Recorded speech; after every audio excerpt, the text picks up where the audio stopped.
The grand halls of Buckingham Palace glow under the warm embrace of golden chandeliers, their crystal prisms scattering light like stars across the polished marble floors. It is a crisp autumn evening in London, and the air hums with the weight of history, tradition, and unspoken expectations. The scent of roasted pheasant, fine wine, and fresh roses weaves through the room, mingling with the soft clink of crystal glasses and the murmur of voices from the world's elite. This is no ordinary gathering.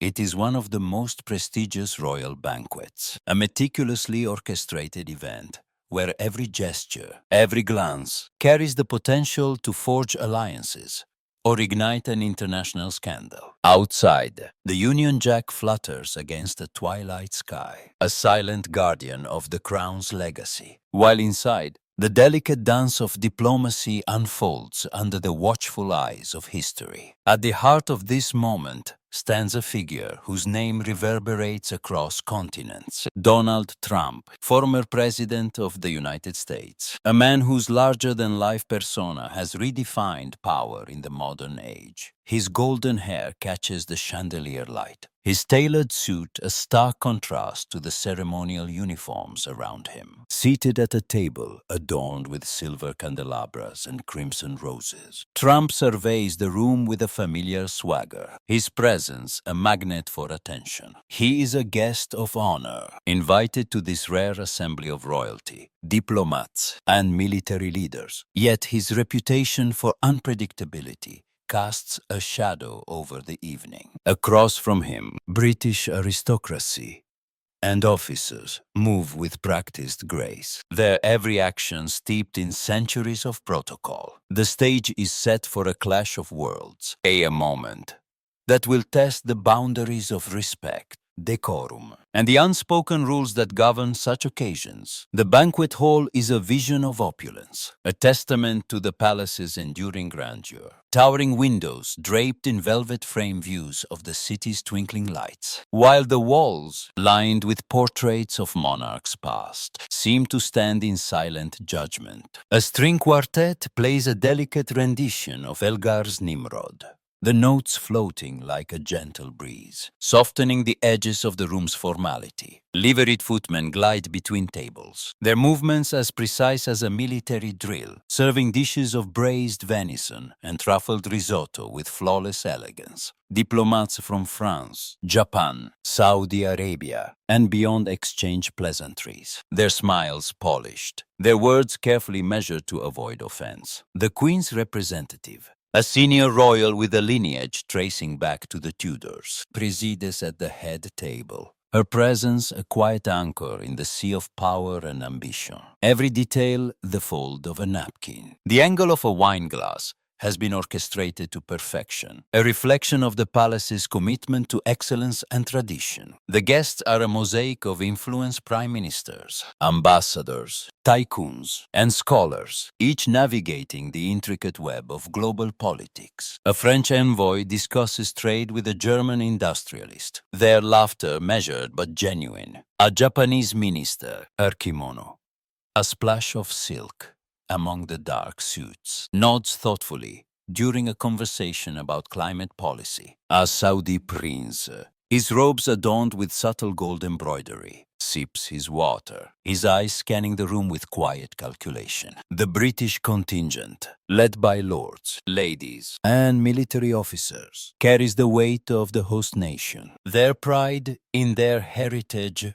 palpable. Among them is Major Charles Harrington, a 42-year-old officer of the Coldstream Guards, whose role tonight is both ceremonial and symbolic. His scarlet tunic, resplendent with gold braid, gleams under the lights. His sword at his side, a nod to centuries of military tradition. Harrington is a man of impeccable pedigree, his career forged in the crucible of conflict zones from Iraq to Mali, his face weathered but dignified, his eyes carrying the quiet pride of a soldier who has served with honor. As the main course is cleared, and the dessert, a delicate pear tarte tatin, makes its way to the tables. The evening's formalities commence. Tradition dictates that a royal British officer perform a ceremonial salute to distinguished guests, a gesture rooted in the military heritage of the United Kingdom, symbolizing respect for the crown and its allies. Harrington steps forward, his boots clicking softly on the marble floor. His posture a study in discipline. He has performed this duty before, at state dinners and royal events. But tonight feels different. The weight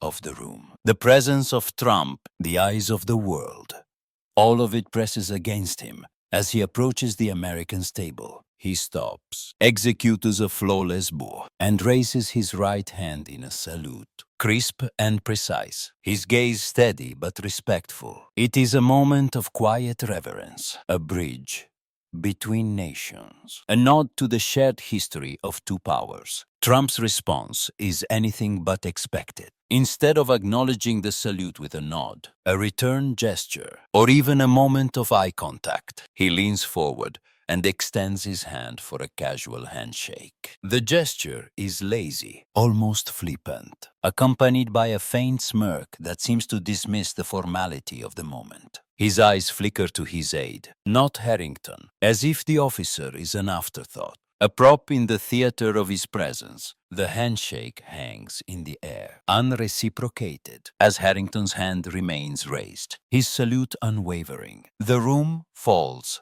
silent, the clink of glasses and hum of conversation vanishing as if swallowed by a void. Diplomats freeze, their forks poised mid-air. A French ambassador raises an eyebrow, her lips tightening. A Japanese minister adjusts his glasses, his face unreadable. A British lord grips his wine glass, his knuckles whitening. The smirk, the handshake, the lack of eye contact.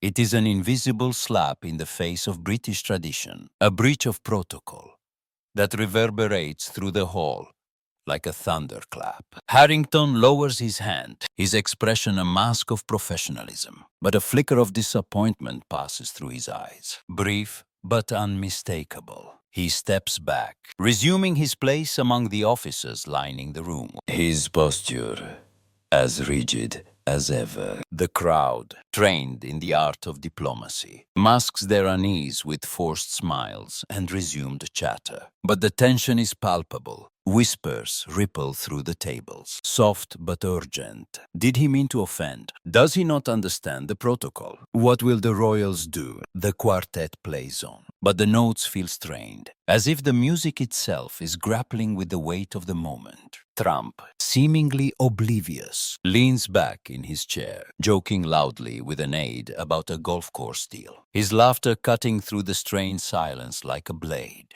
To him, the moment is insignificant, a fleeting interaction in a career defined by boldness and defiance of norms. But to those in the room, it is a challenge, a test of how far tradition can bend before it breaks. The banquet continues, the rhythm of speeches and toasts restoring a semblance of normalcy. A senior diplomat from the Commonwealth delivers a heartfelt address on unity, her words met with polite applause. A toast is raised to the health of the monarch, glasses glinting in the candlelight. But the shadow of Trump's gesture looms, a silent question mark over the evening's grandeur. The British officers, standing sentinel along the walls, exchange subtle glances, their faces betraying nothing but their minds racing. Harrington, in particular, feels the sting of the moment. He is no stranger to high-stakes environments. His service in Mali saw him negotiate with tribal leaders under threat of ambush. His time in Iraq tested his resolve against insurgent attacks. But this, a slight in the heart of his nation's capital, cuts deeper. A wound to the pride he carries as a soldier and a Briton. Behind closed doors, as the banquet draws to a close, the true resolution unfolds. In a private drawing room tucked away from the grandeur of the main hall, Duke William, Devonshire, a senior member of the British aristocracy, requests a moment with Trump. The room is a sanctuary of elegance, its walls adorned with velvet drapes and gilded mirrors. A mahogany table, holding a decanter of aged whiskey, A fireplace crackles softly, casting shadows that dance across the intricate cornices. The Duke is a man of quiet power, his silver hair and tailored suit masking a steely resolve forged by decades of public service. His family, the Devonshires, has served the crown for generations. Their name synonymous with duty, decorum, and an unwavering commitment to the nation's honor. Tonight, he carries the weight of the palace's dignity, a responsibility he embraces with the gravity of his lineage. Trump enters, his posture relaxed, his smile confident, as if stepping into another deal-making session. His aide trails behind, notepad in hand, but the Duke dismisses him with a polite but firm gesture. The door closes, leaving the two men alone, the crackle of the fire the only sound in the room. The Duke stands by a window, the lights of London twinkling beyond, a city that has weathered wars, revolutions, and the passage of time. He turns, his gaze steady, and looks Trump directly in the eyes. A rare moment of unflinching candor in a world of veiled words and diplomatic niceties. "Mr. President," he says, his voice calm but resonant, like a bell tolling in the silence. In this land, nobility is not defined by power, but by conduct. The words hang in the air, simple, yet profound, a rebuke wrapped in wisdom. They are not loud, not angry, but they carry the weight of centuries, of a nation that has stood firm through trials and triumphs. Trump's smile falters, his chuckle awkward, almost nervous, a sound out of place in the room's solemnity. For a man accustomed to dominating conversations, to bending rooms to his will, this is unfamiliar territory. A moment where his bravado meets a quiet, unyielding strength. His eyes flicker, searching the Duke's face for a hint of weakness, but find none. The Duke holds his gaze, his expression neither hostile nor conciliatory, but resolute. A man who speaks not for himself, but for the values he represents. Trump nods slightly, a gesture that could be agreement, acknowledgement, or simply a way to fill the silence. His hands, usually animated, rest still at his sides, a rare moment of restraint. The Duke inclines his head, a subtle signal that the meeting is over, and Trump exits, his aide scrambling to catch up. The door closes softly, sealing the moment in the annals of the palace's history. It is not a public spectacle, not a headline-grabbing clash, but a private lesson in the power of dignity, delivered with the precision of a master swordsman. The Duke's words, though spoken to one man, resonate beyond the room, a reminder that respect is not a transaction, but a principle, a currency that binds nations and endures beyond the fleeting glow of power. The encounter, though brief, is a turning point. It does not erase the slight of the banquet, but it restores a balance, a quiet assertion of the palace's honor. Trump, for all his bluster, is forced to confront, if only for a moment, the weight of his actions. The Duke's rebuke, delivered without malice, pierces the armor of his persona, planting a seed of reflection in a man not known for it. The palace, with its centuries of tradition, stands firm, its dignity intact, not through force or fanfare, but through the understated authority of a man who embodies its values. In the days that follow, whispers of the incident circulate, but they are overshadowed by the Duke's response. Diplomats recount the story in hushed tones, marveling at the elegance of his words, the restraint that turned a potential scandal into a lesson. The British press, ever hungry for drama, catches wind of the handshake, but finds little to sensationalize. The moment was too private,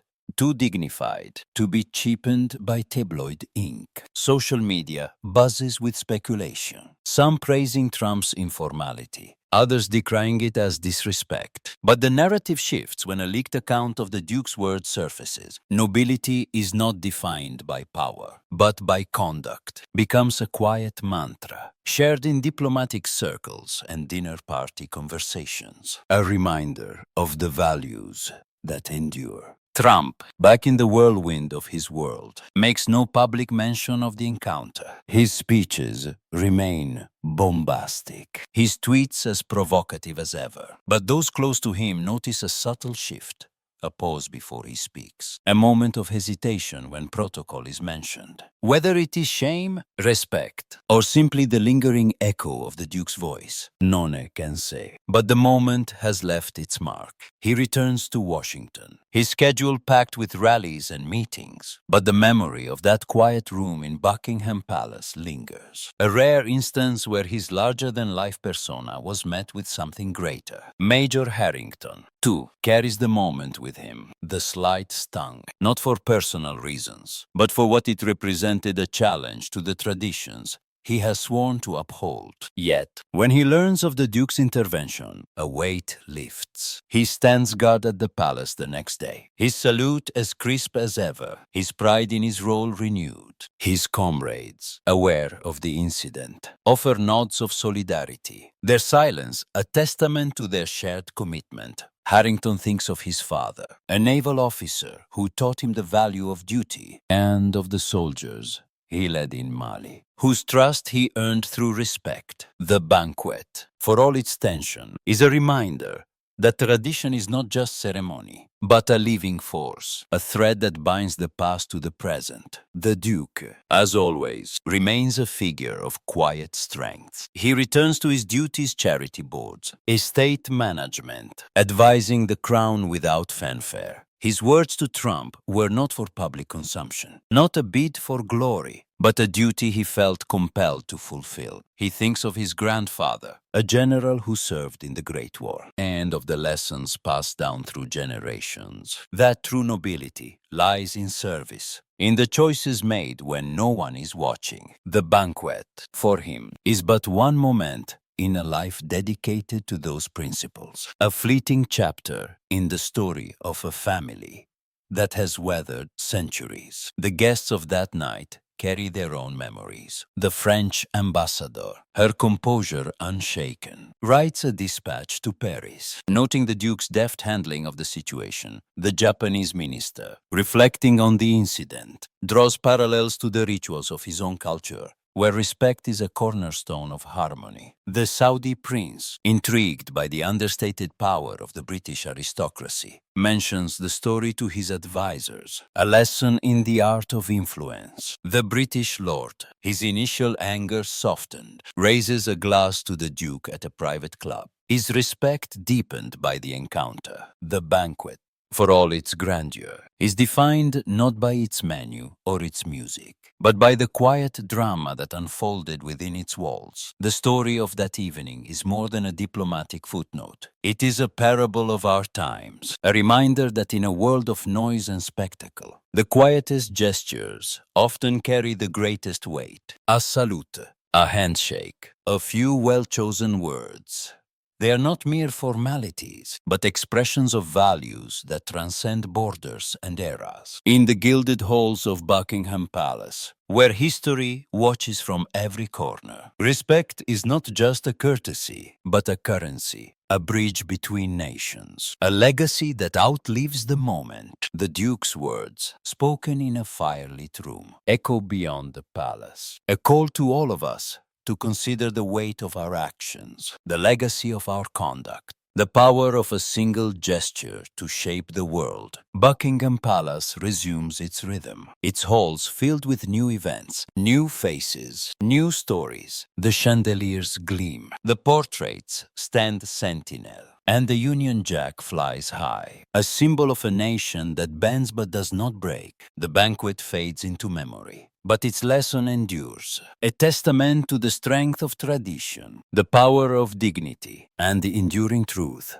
that nobility is not a title, but a choice. It is a story of two men, one whose power is loud, one whose strength is quiet, and the moment that revealed the difference between them. It is a story of a palace, a nation, a world where respect remains the foundation of all that lasts. What would you have done if you were in Trump's place? Would you have met tradition with respect, honoring the salute with a gesture of your own? Or would you have let the moment pass, trusting your instincts over protocol? Drop your thoughts in the comments below. Share your perspective on this clash of worlds. And let us know what respect means to you. If this story stirred you, hit that subscribe button and ring the bell. Join us for more tales of power, honor, and the moments that shape history every single day.